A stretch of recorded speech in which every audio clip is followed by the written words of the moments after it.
I'd like to welcome you back to another edition of the Foul Playland. As always, I am Sir Foul Player of Brooklyn, coming at you with another episode regarding the implosion of the liberal left, something I've always anticipated happening is now happening in real time in 2025.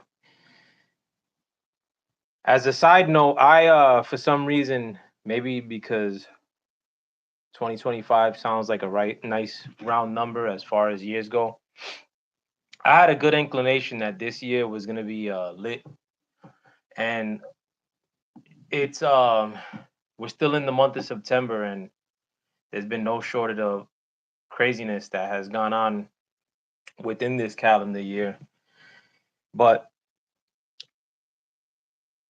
the media total control of that was being administered by the liberal left, mostly wielded against the current president Donald Trump.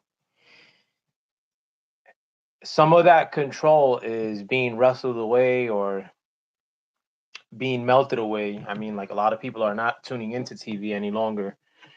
And a lot of it has to do with the fact that the entertainment industry and the media, whether that be news or just regular shows like for leisure, a lot of those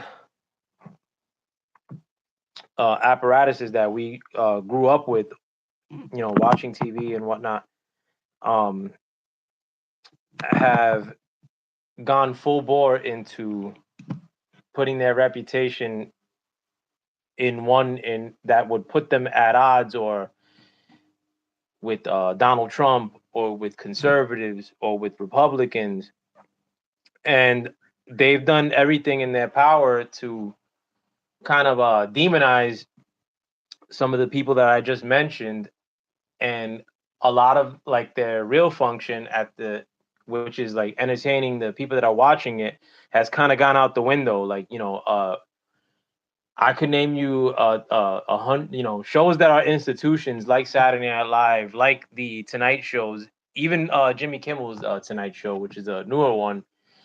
But all those shows have gone into a doctrine of just being anti-Trump.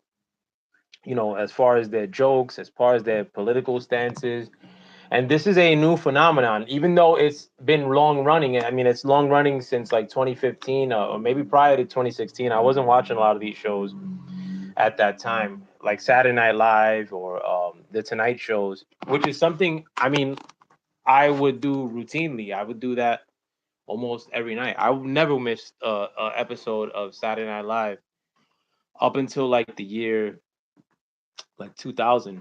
And this is since I was a kid. I mean, I remember going to church on Sundays, and me and the other kids that I knew in church would talk about what happened on Saturday Night Live, the musical guest, and it was never like an instance of saying, "Oh, well, that episode was whack." Like it was always like talking about the funny stuff, the funny sketches that were on there. Whether the Beastie Boys would go on Saturday Night Live or Stone Temple Pilots, it was something to do with the people that were there making you laugh or keeping you entertained. Whereas in the entertainment world since 2016, which is a long time, I mean, we're already in 2015 now. If you're a kid that's 8 years old and you grew up from 8 to 18 and you're 18 in 2025 and you watched any of these shows with any regularity, you think that that's the only way to be funny is like to be an outright liberal or being at some sort of anonymity or contention against conservatives or against Donald Trump. And if it was funny or entertaining in 2016, or like when a lot of this stuff started, or 2015, according to some, again, I wasn't watching a lot of TV in 2015 and 2016 specifically. I was moving from New York, trying to buy a house. Like my dad was sick at that time, so a lot of TV watching kind of like went to the wayside. But that I mean, and that started happening on HBO too. I mean, like with the not only the fact that these people were contending against conservatives or contending against Donald Trump, as far as with all these TV shows and these news outlets, but you also started getting a lot of people that they weren't targeting anymore. Like for instance, or like where they were like with the Joe Biden presidency. I don't recall any funny sketches being done about Joe Biden. Now, I mean, of course, there's going to be some moron that pulls up to this chat and will say, "Oh, well, they used to talk about Joe Biden too," and they'll just remember this one little thing, like and that's the same thing with the news. Like the news wasn't covering negative stuff regarding the Biden presidency, and I watched liberal news almost every day. Like, I mean, I get the TV that New York City gets, even though I live in New Jersey. I live within eye shot of New York, and I get New York City's news and whatnot. And none of that stuff would cover the Joe Biden presidency with any sort of um, really discerning eye or mentioning things that were negative that were happening from 2000 to 2004. Lionel Alamilla, I'm hoping I'm pronouncing your name right, and hi to you too. Thank you for coming through. So now the pendulum didn't really swing the other way. It's not as if the entertainment industry is all of a sudden aligned with Donald Trump by any stretch. I mean, like Donald Trump mentioned a statistic a couple minutes ago when he had a press conference and while he was signing an executive order, and he mentioned that 97% of the coverage that he gets on regular TV, like TV that you don't have to pay for, non-cable, 97% of that coverage in relation to Donald Trump is always negative. And that's when he was president, that's when he wasn't president, and that's when now that he became president again. Now, also too, I mean, you got to remember there were many things that happened during the country. Deuce times, my brother, peace to you, man. West Coast Deuce, thank you for coming through. And you guys got to remember too, during the Biden presidency, a lot of significant things happened in the country. You had the opening of the border almost immediately, where there were people spilling into the country, and you also had the news during with that story telling you that that wasn't the case. There was no immigration problem. The border was secure. They were parroting what the Biden administration was telling them to say, for all intents and purposes. You also had the chaos from the Afghanistan pullout when the U.S. troops left Afghanistan and a bomb was detonated at the Abbey Gate, in which 13 Marines unfortunately lost their lives. Many were injured. And again, 13 might not be considered a big number, but picture that happening under the Trump administration and how bad that they would cover it. You had a lot of things that were covered in a really hyperbolic negative sense when it happened under the Trump administration from 2016 to 2020, i.e., COVID. I mean, something that he really didn't have much control over, but the media did their best to not only make COVID seem as if it was the greatest issue of our time, in addition to pushing the vaccine mandates, in addition you to lying about the vaccine too. I mean, like, you had a lot of instances in which you could see the marriage that was happening between the liberal left, anti-Trump allegiance, the entertainment media industry, and the news industry, if you will. I never got noticed when I comment, and I comment in live stream, so thank you. No, definitely, I do see your comments, and I do appreciate the fact that people comment on my live streams. I was been doing this for a decent amount of time, and at times there were zero people that would pull up. So thank you, Lionel, and to anybody else who comments those times at all. So now what we're seeing is a not even a sort of a retreating by the news industry and by the entertainment industry and starting to cover things in a favorable sense. No, what we're starting to see is the mass awakening of people throughout America and throughout the world, and starting to finally notice that the liberal left, by and large, especially the extreme liberal left, are lunatics. You know, these are people that are down to talk about their opposition in a real anonymity sort of way. Like they don't want their opposition to live. Like they'll mention their opposition being killed during. They would celebrate when people get censored. And again, I'm opposed to censorship through and through. You know, and the Jim and one thing that I'll cover with the Jimmy Kimmel thing in the censorship tirade that I why are these things may not be one and the same as far as Jimmy Kimmel's show getting pulled and that being an act of censorship. But you know, there were times during the 2020 in 2020 when Trump got taken off of social media outright. You know, and there were many people that were celebrating that. And you know, should it happen again? I mean, like again, personally, I'm a very liberal person. When I was growing up, it's just that the lunatic left is a party that I just can't flow with, not even one iota.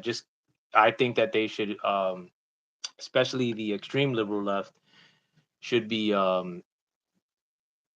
documented and recognized for what they are. A lot of them are down to you know, subscribe to violence.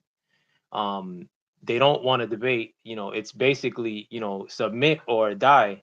You know, if you tell somebody from the liberal left, me as a Puerto Rican dude who has many members of my family that are black, if I were to tell a person from the liberal left that I don't agree with their politics and that caused me to vote for Trump in the last election, which I didn't vote, but should anybody tell them that's like myself, a quote unquote minority from the city, they would tell you that, you know, oh well, I don't know how you could do that. In the best of cases, in other cases, they'll say that you're a sellout or you know, a traitor to the race. And these are liberal white people that will tell you this.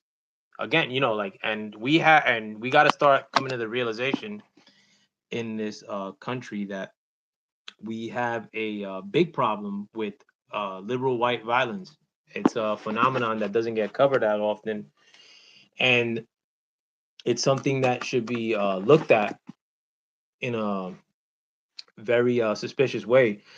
Again, going back to the entertainment, when I would watch all these shows, I mean, whether that be South Park or Saturday Night Live, you would have expected, like during a time like now, in which the transformation phenomenon, which you didn't have before, and again, like a lot of these trans people that make the most noise about it are men, you know, white men for the most part too. Um, and the standard that the world wants to apply is that when one of these people who are cosplaying a woman, you know, dressed when it's a man dressed as a woman, that we're supposed to idolize and accept that person to be a woman. They want you to change your standard, and they don't want you to look at these things as if they're funny or offensive. Whereas if you were in a regular standard barbershop, and even today, I mean, if a person who was cosplaying a lady, a man cosplaying a woman, or dressed as a woman were to walk into a barbershop to ask a question, as soon as that person would leave, people would have some sort of reaction that's not like, oh, well, that was a lady that just walked in. Everybody would recognize, well, like something was askew, like, you know, or they would probably laugh, honestly. You know, what the liberal left, the standard that they want to apply to everybody was that if you think that that man cosplaying a woman is not an actual woman, then you're some sort of bigot. Violence should be applied against you. And this is something that I'm glad that we're walking away from. I mean, like, again, we got to look at the extremes of the liberal left. Like, there are also extremes in the conservative right, no doubt. And a lot of that is brought up at many junctures, where people say that there's extreme racist on the right. But if you ask to mention, who these people are, like, they'll mention the likes of Charlie Kirk or Ben Shapiro. And again, I mean, I don't like watch these people. The late Charlie Kirk, I definitely don't watch no Ben Shapiro.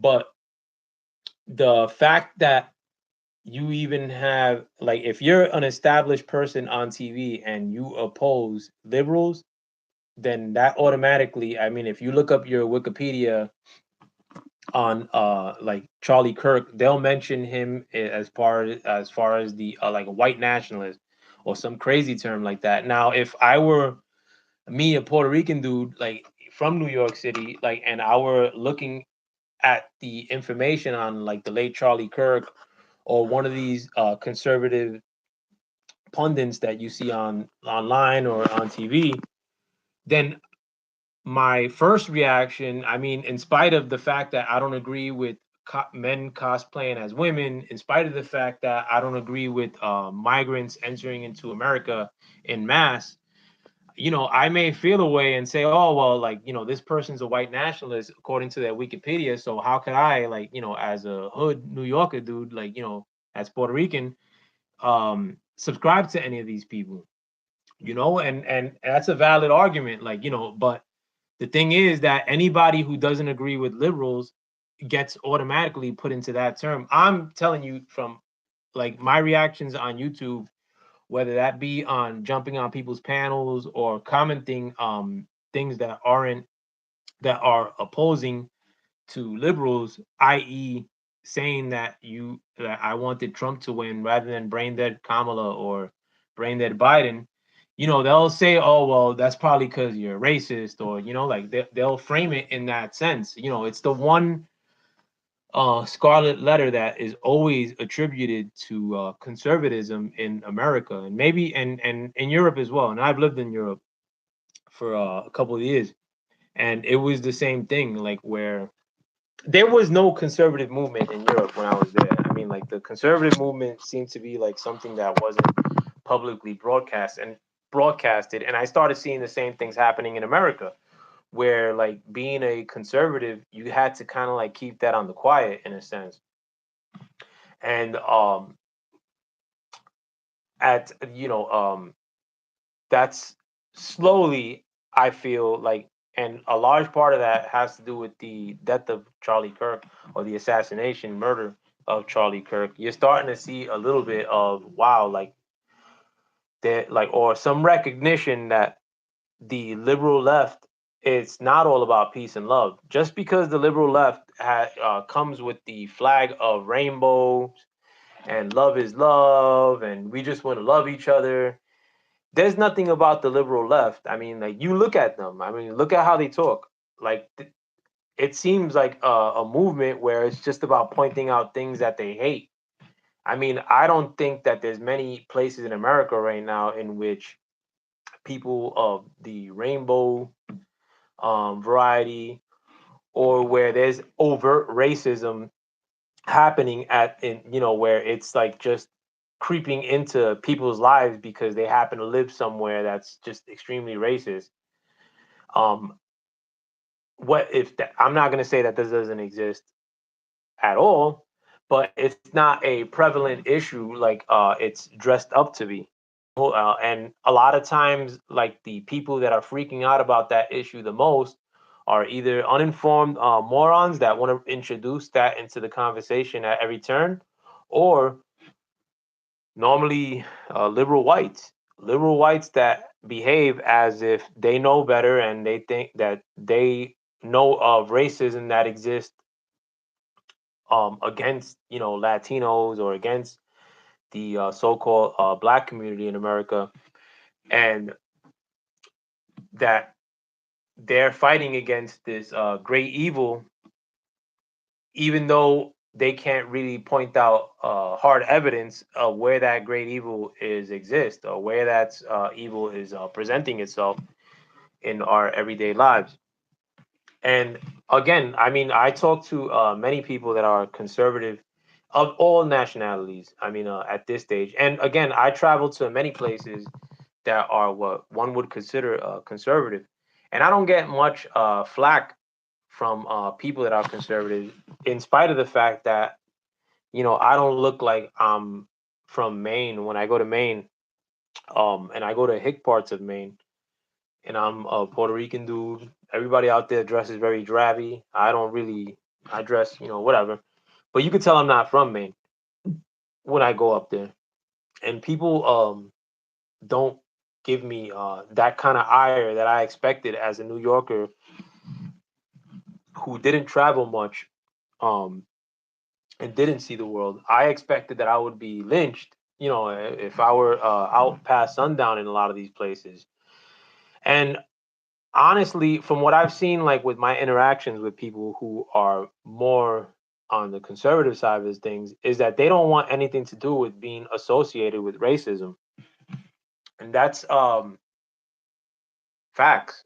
I mean, nobody could point in otherwise, you know, as far as a established conservative movement that is trying to marry into or bring in right wing conservative elements that are, you know, based on white nationalism, or based on anti, Latino, anti black um movements. I'd never seen, like, right wingers saying like we need more of these people that are just straight up, tripping on race, or on the fact that we're white and we don't want anything to do with other races. I always see a outright rejection of that, like, oh, we don't want anything to do with these races.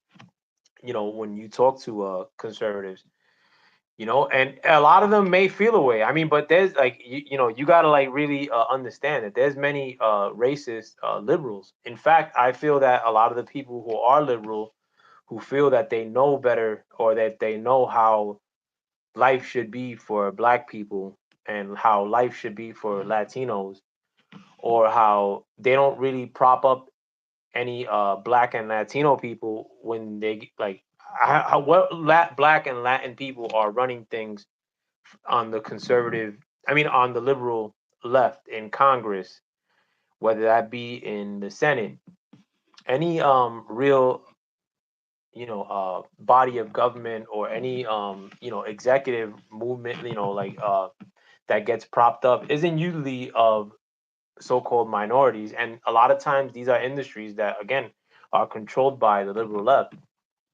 When they get a chance to implement things, they don't really push forward for things that would benefit, so-called minorities in America. I've never seen it.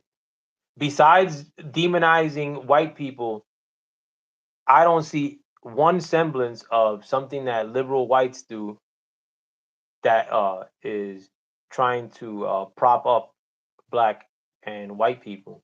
It's basically just trying to say, well, there's demons all around that are out to kill you, and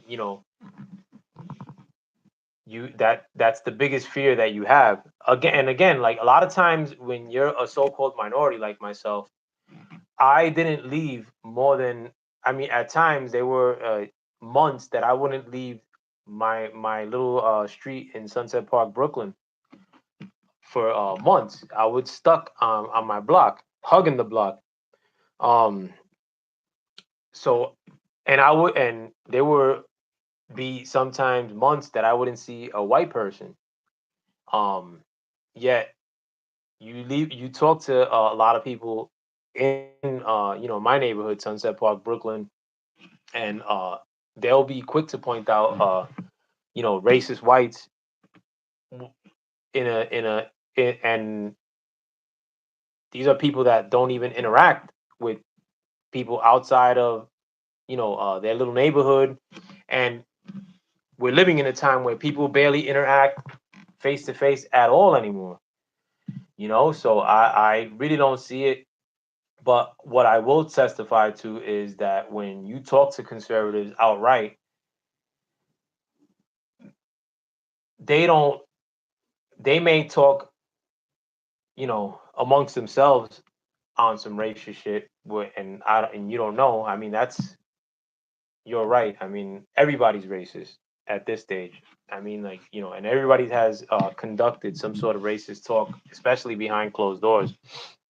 But as far as their policy goes, as far as trying to network with bigot, racist, right wingers, the conservative establishment does everything they can to not align itself with racists or people that are using race as their calling card from the conservative right.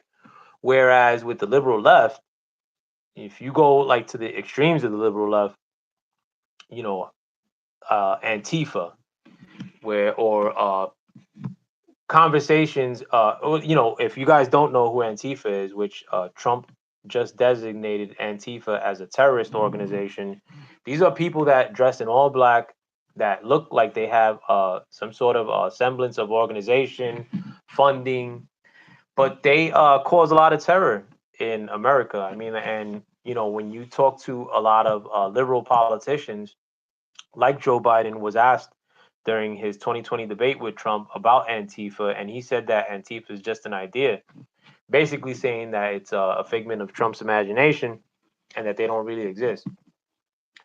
But in New York City, I mean, like during the Summer of Hate in 2020, you would see a lot of people with the Antifa uniform, blacked out, um, black hoodies, black military fatigue type pants, black boots, umbrellas, goggles.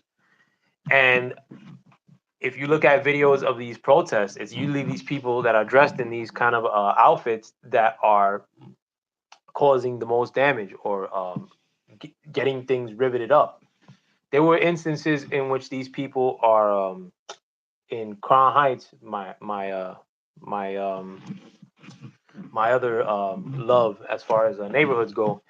Crown Heights, Brooklyn, there was an instance where I saw on Instagram where there were members of Antifa getting ready to do something and they will run out the block. Like the hood dudes pressed them up, and of course they folded because a lot of these liberal men are weak unless they operate in mobs, and that's the calling card of Antifa. Like doing real harm in mob-like ways, and since they were doing things for a liberal cause, the media kind of acted like they didn't exist, including President Joe Biden didn't act like they didn't exist. And, right now where things are so tenuous, where you have the liberal left conducting assassinations like they did with the late Charlie Kirk, it was smart for Trump to designate this Antifa group for what it is. But going back to, and I would consider the Antifa extreme or a left, extreme liberal left. But you mentioned Antifa, let's say, like to a lefty or a liberal, and they'll act like there's cognitive dissonance, like they don't exist. Like Joe Biden said, it's just an idea. You also have, and it's not even an extreme idea in the liberal left, which is funny in itself. But like I said, the men that cosplay as women, you know, this is a very small part of the population. It's probably not even in the 1%.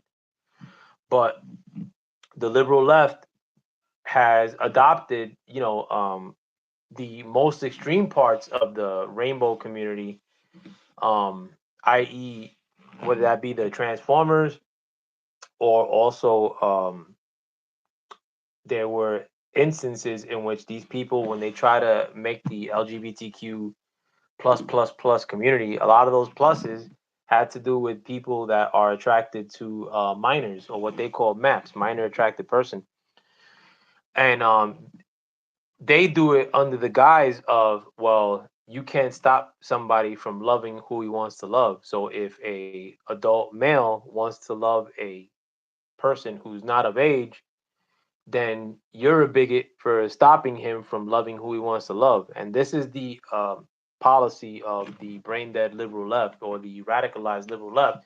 It's basically submit, and that the amount of extreme things that they wanted you to submit to grew and grew and grew. I mean, like, it's I heard an analogy done by somebody in which they say, like, with extreme um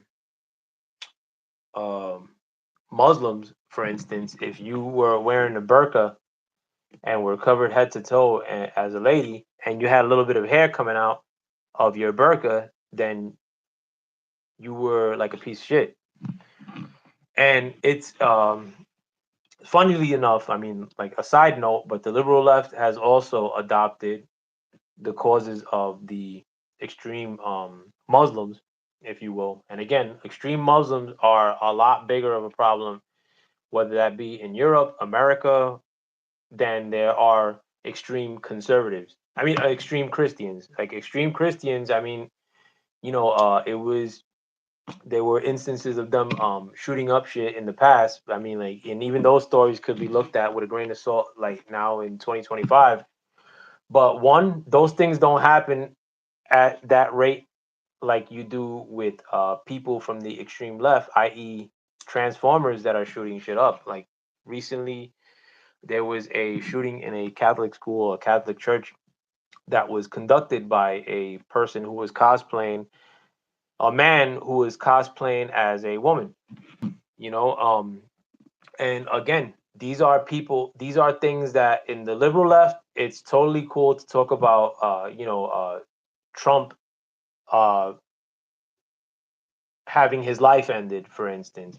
Totally cool to say, like, well, I want to punch some of these conservatives. Totally cool to censor cheer on censorship when it happened against conservatives. You know, and I think that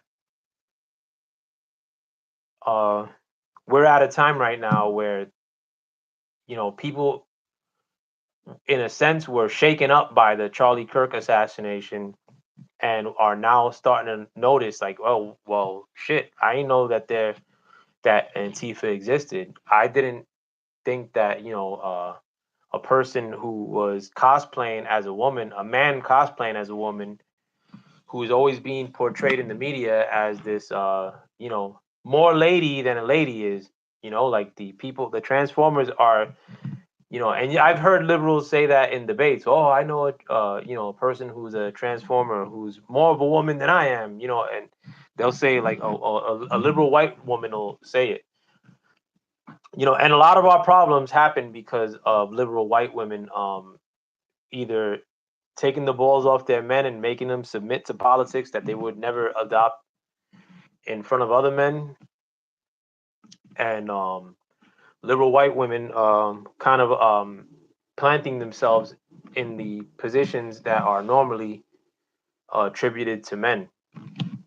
It's kind of blurred the line as to what men would normally find acceptable and also what women would normally find acceptable. I don't think any normal woman in the would welcome the sight of a man in a lady's dress walking into a bathroom, and not be arrested prior to 2015, 2016. But they were also forced to eat a meal that was not delectable for the cause of going against Trump. Honestly, the MO of most liberals doesn't even have to do with getting at conservatives. The MO of most liberals and most uh, conservative critics of conservatives, their criticisms are just because they have a hard on against Donald Trump. We got to be real honest with these conversations. A lot of people that riff about the racism that they experience, a lot of these dudes are capping. I'll put it bluntly. You know, if and I'm telling you, as a so-called minority, uh, anybody who I've had anonymity with, by and large, has been other minorities. Nobody had to teach me that. That was something that we just did.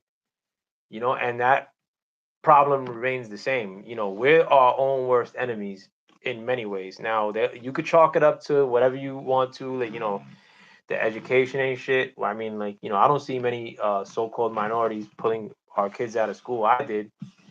I pulled my son and started homeschooling him in the seventh grade, and he's 20. He's in his 20s now. But we'll riff about the education system. We'll riff about these systems, but we'll still um utilize them where we can. We don't really do anything in terms of something that would be considered a real boycott, because that's not the real enemy.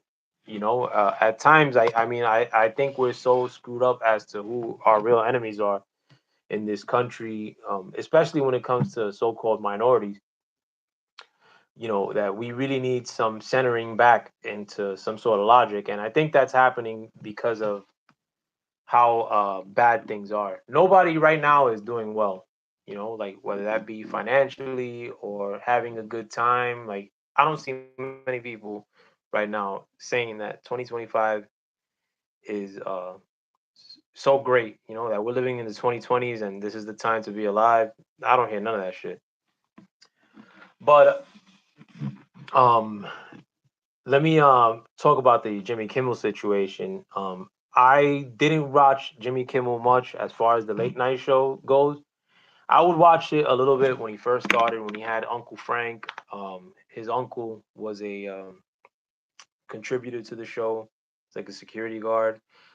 Um, I sort of remember him from the Man Show, but I didn't have cable, so I didn't watch that that often. But I do remember him as a comedian, somewhat. As far as like some of the skits from the Man Show, and even when he had the Jimmy Kimmel show. I mean, again, like the ABC late night contribution, like the Jimmy Kimmel show, wasn't my first pick. I was more of a Dave Letterman, Conan O'Brien, and then Jay Leno guy. But I would watch these shows religiously. And again, like, I guess the jokes died when Trump ascended into the presidency in 2016. And a lot of the jokes stopped being jokes. It just became a bitch session about Donald Trump. And I just stopped watching that kind of TV outright. Again, I watched almost every episode of Saturday Night Live in the 90s. I would watch David Letterman every night. I would watch Conan O'Brien afterwards every night. But you get to a point. I mean, I don't know if I outgrew it, but I remember a ton of kids of my age group in school that would make it it was kind of like an event. Like, if somebody that they liked was going to be on the late night show, they would stay late to watch it. And this wasn't just young people; these were older people.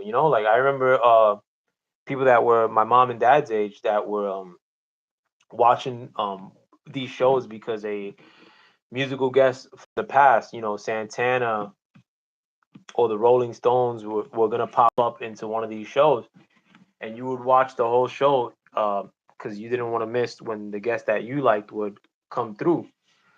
But I don't see many people at all. I mean, I'm telling you straight up. I mean, and it's not like I flow in conservative circuits. Like, in my personal life, most of the people I fuck with, or most of the people I frequent with, are liberals. I deal in the art world a lot, in New York City, and those are people that detest, Trump and anything to do with conservatism. But one thing I will tell you is that I haven't heard a person from any walk of life say, again, in the real world, I'm gonna watch the Tonight Show, or did you hear about this funny skit that they or this person came through to the Tonight Show?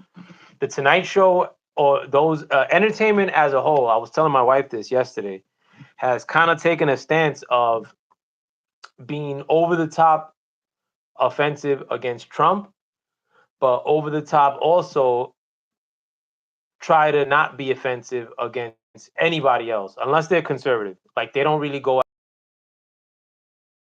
to politicians. I mean, like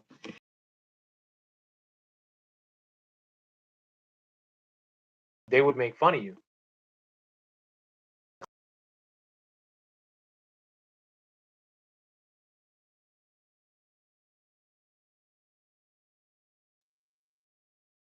Years didn't do a skit on Joe Biden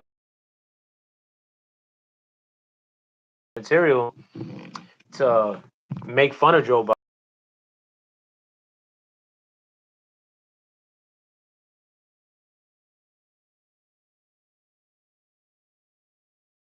Falling while walking, falling all over the place, being lost on stage. Um, it would have been such a that they let to go after for the sole purpose of going after Donald Trump. And Jimmy Kimmel is probably one of the. I mean, all the late night people were Trump haters, and all of them have lost their audiences simultaneously. I think the numbers for Jimmy Kimmel, somebody quoted that Kimmel's numbers for the people that will watch him live were in the 100,000 range, which is terrible numbers. I mean, like there's YouTube channels that get 100,000 views that don't even talk about that aren't even like the biggest YouTube channels. You know, they'll get 100,000 views off the rip. But Jimmy Kimmel, I mean, these are shows that their budgets are probably, you know, in the tens of millions. I think Steve Colbert, another person whose show is getting pulled, his budget was like 50 million per season. And now you have, um, you know, a couple 100,000 people watching them. I mean, like, that's because the people recognize what they are. I mean, it's not funny. The joke against Donald Trump at every turn has gotten played out. Juan Rivera, peace to you. Thank you for coming through. Um, but it's only so long that you could keep running the same joke. And they've had the same running joke for, it seems, 10 years. And Jimmy Kimmel's show, you'll hear different reasons as to why he was pulled from and indefinitely suspended from his show. According to ABC, he's now indefinitely suspended. And a lot of it stems from the monologue that he had after Charlie Kirk had been assassinated. And he attributed MAGA for as being the group that the assassin of Charlie Kirk, Tyler Robinson, was a part of. He said that Tyler Robinson, Charlie Kirk's assassin, was part of MAGA, and that MAGA was doing their best not to um, claim the assassin Tyler Robinson as one of their own. According to report, he was then the corporate entity that owns the Jimmy Kimmel show decided to not air his show again. Um, and then yesterday and today there were reports that Jimmy Kimmel started hearing the backlash that his monologue received, in which they try to blame MAGA for the death of Charlie Kirk, in essence.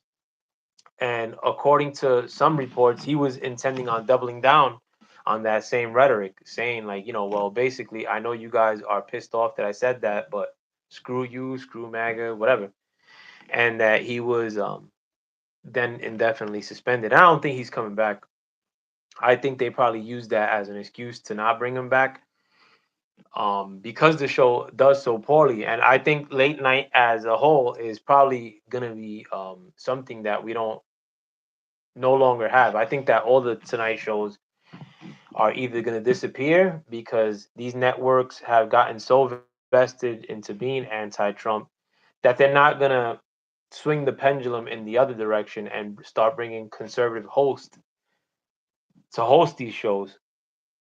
Never mind that, you know, like conservative guests don't even go on to these shows. But I don't think that them bringing on a new face is gonna all of a sudden bring these tonight shows that come on at 11:30, it's not going to bring them back to any sort of relevance.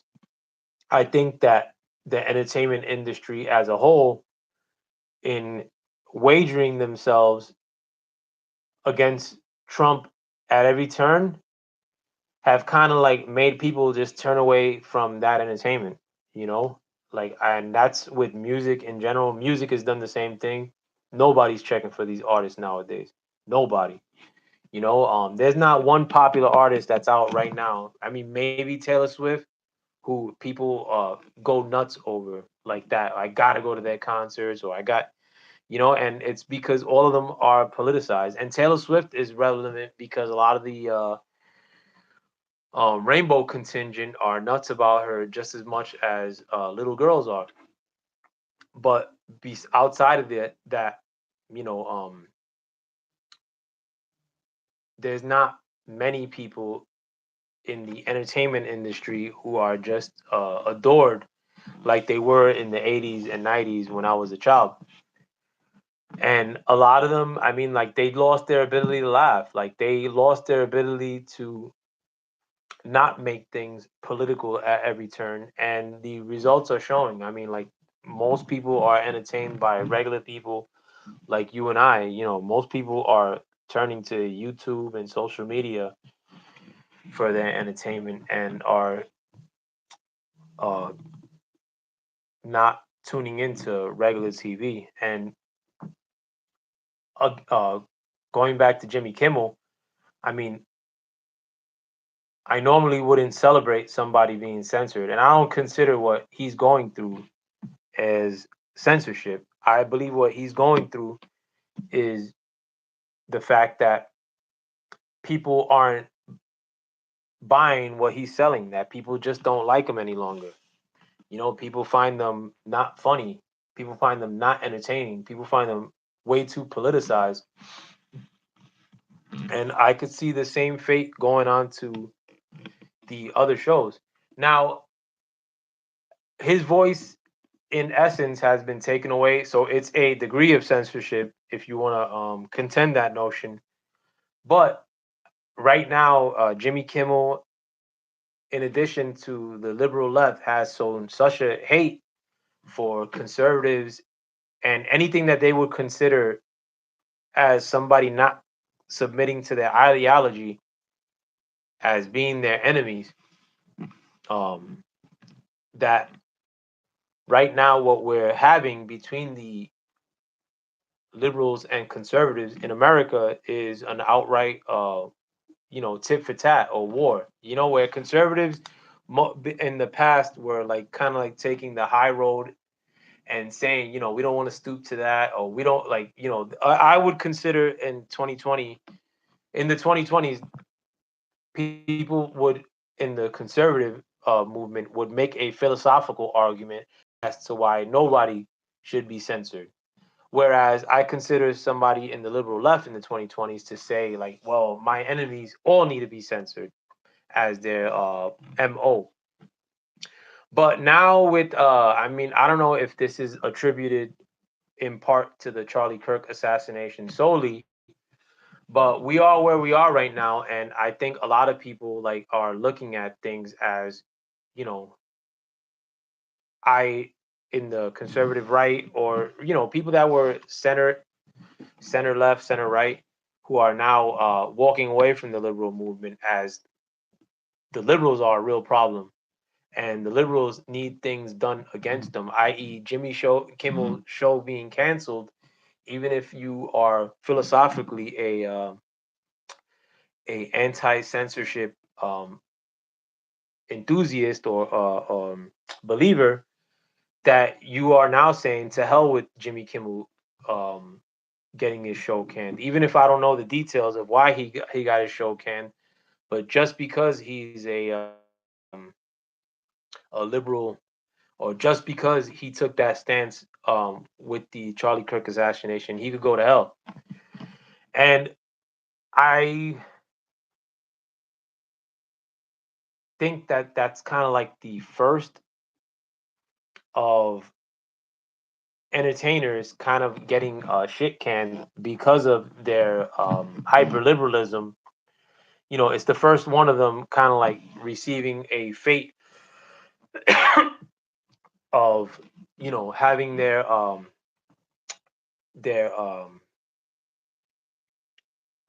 ability to make money, or having their ability to broadcast to the public, or being censored.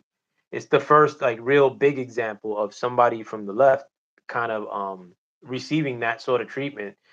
Treatment that was given to countless conservatives, whether that be on the internet. Even Donald Trump, again, while he was president, was censored and taken off of Twitter. Well, I really can't shed any tears for Jimmy Kimmel. Right now, it feels, I mean, and I don't consider myself an outright conservative, but I don't mind liberals um, falling apart in 2025, not one bit. I will cheer on liberals uh, losing their ability, especially the radicalized liberals, losing their ability to speak. And the left has to deal with a lot of these problems that they have. And that's one thing I want to talk about before I leave. In that, when my example with the conservatives, again, there are some people in the conservatives that look at things more of, we want to work only with our own, or white, or the extreme white conservatives, if you will, that would be considered racist, are not looked at among all Republicans as, listen, like, these are people we want to work with, or these are people that we're gonna adopt into our tent out in the open. Whereas with the liberal extremes, the violent liberals like Antifas, like these people that will light shit up on fire if they don't get their way, like people who want to cosplay, like white men who want to cosplay as women and dress as women, and want to beat you up if you don't call them ma'am. A lot of these people, a lot of the left wing has a real problem on their hands with the extreme elements of their party, because the left wing has done anything but disown violent leftists. Like, the left has done anything but disown Antifa. Again, Joe Biden on the debate stage in 2020 said that Antifa didn't exist. It was just an idea. So he in turn is kind of like trying to give them coverage. um, ask Joe Biden, or ask Kamala Harris, or ask Jimmy Kimmel whether some dude who just with a full beard um,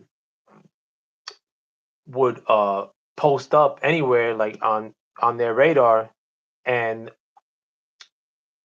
they would call that person a lady, and they would say that that person, in many instances, is more of a lady than a woman with a twat.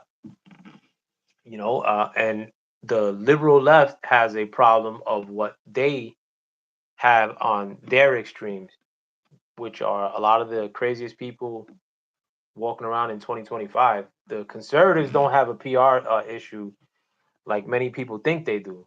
I never run into conservatives in real life who say, like, well, we only want to deal with these racist types, or we need to attract more racists.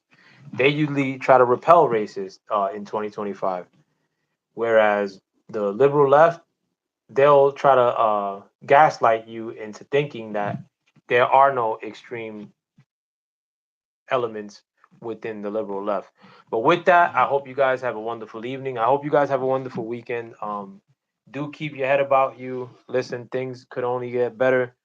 In spite of how crappy things are currently, we could only go up from here as a country and as a people.